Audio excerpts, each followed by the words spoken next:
El silencio que recorre los pasillos de Televisa San Ángel no es producto de la paz, sino de un pacto de sangre que ha sido sepultado bajo décadas de censura y relaciones públicas. Esta no es una historia de coincidencias trágicas ni de mala suerte mediática. Es la crónica del crimen espiritual más grande de la farándula mexicana. Eduardo Palomo, el hombre que, con una sola mirada, podía hipnotizar a naciones enteras, no obtuvo su magnetismo del aire. Detrás de su melena rebelde y su aura mística se escondía un adepto a las artes más oscuras de la santería y el palo mayombe. Un hombre que, en su desesperación por alcanzar una cima que se le negaba, viajó a las entrañas de Cuba para realizar un contrato donde la fama mundial se pagó con la vida de dos protagonistas más queridas. Eduardo Palomo no fue solo el compañero de escena de Mariana Levy y Edith González. Él fue, según las reglas del calero de muerto, el arquitecto de su final. Él les dio la muerte para comprar su propia inmortalidad. Sin más, comenzamos.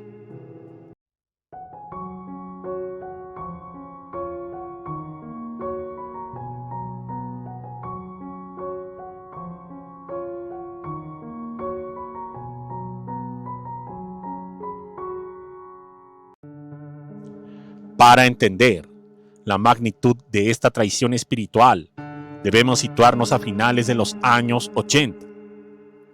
Eduardo Palomo era un actor con talento pero sin el ángel necesario para el estrellato masivo.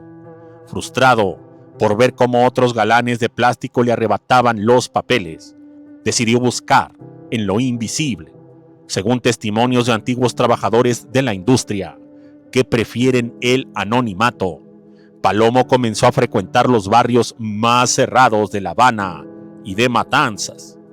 Fue ahí, frente a un nananga, un calero de hierro alimentado por restos humanos y fuerzas del cementerio, donde el pacto se selló. El trato era simple pero atroz. Serás el rey absoluto.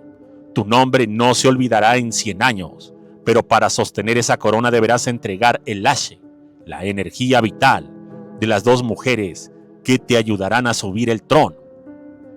Eduardo, consumido por la ambición, aceptó, marcando el destino de Mariana y Edith González, mucho antes de que ellas siquiera leyeran sus guiones. El primer acto de esta sentencia comenzó en 1991, con la pícara soñadora. Mariana Levy, la mujer que irradiaba una pureza que iluminaba los hogares mexicanos, fue la primera ofrenda elegida para el ritual de ascenso.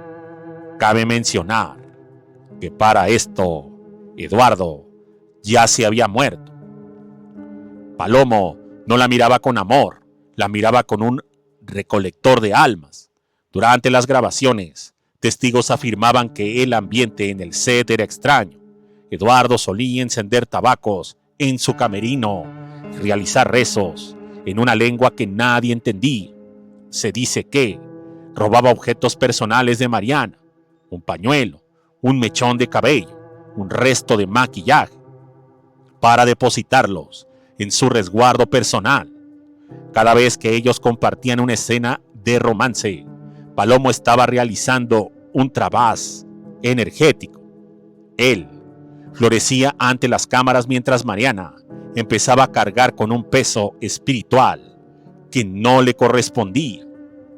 El éxito de la telenovela fue un estallido que puso a Palomo en el mapa, pero el nombre de Mariana ya estaba escrito con sangre en el fondo del calero cubano.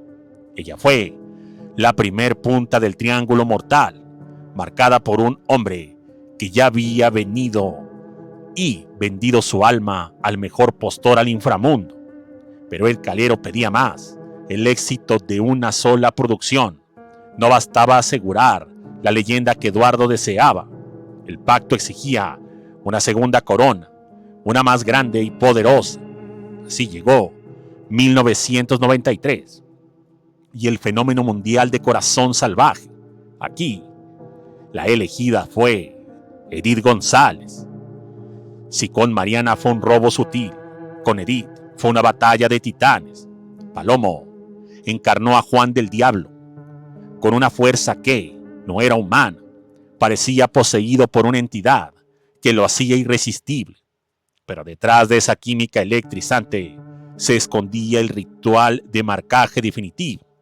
En cada beso, en cada abrazo que el mundo entero aplaudía, Eduardo estaba sellando el destino de Edith. Se cuenta que durante el rodaje, los espejos se rompían solos y que Edith sufría de una fatiga crónica que la ciencia no podía explicar. Eduardo Palomo había logrado lo imposible, 2 hitos históricos en menos de 3 años. Pero en la santería, cuando los santos te dan lo que pides, se quedan sentados a la espera de cobrar la factura. Primero fue él, después estas 2 bellas. La cuenta regresiva se activó de la manera más brutal. El 6 de noviembre del año 2003, Eduardo Palomo, en la plenitud de su vida, cenaba en un restaurante de Los Ángeles, California, cuando soltó una carcajada final. Su corazón simplemente se detuvo. Los médicos hablaron de un infarto fulminante, pero en los círculos esotéricos de Cuba, la noticia se recibió con pavor. Se sabía que el tiempo de Eduardo se había agotado, porque él debía ser el Baqueán, el guía que abriera el portal del inframundo para recibir a las 2 almas que había entregado en el pacto. Al morir Palomo, el círculo de protección que él mismo mantenía se rompió. Las 2 actrices quedaron desprotegidas. Con él, la marca de Eduardo acechándolas desde el más allá. Mariana Levy fue la siguiente en caer, apenas 2 años después de la partida de Eduardo.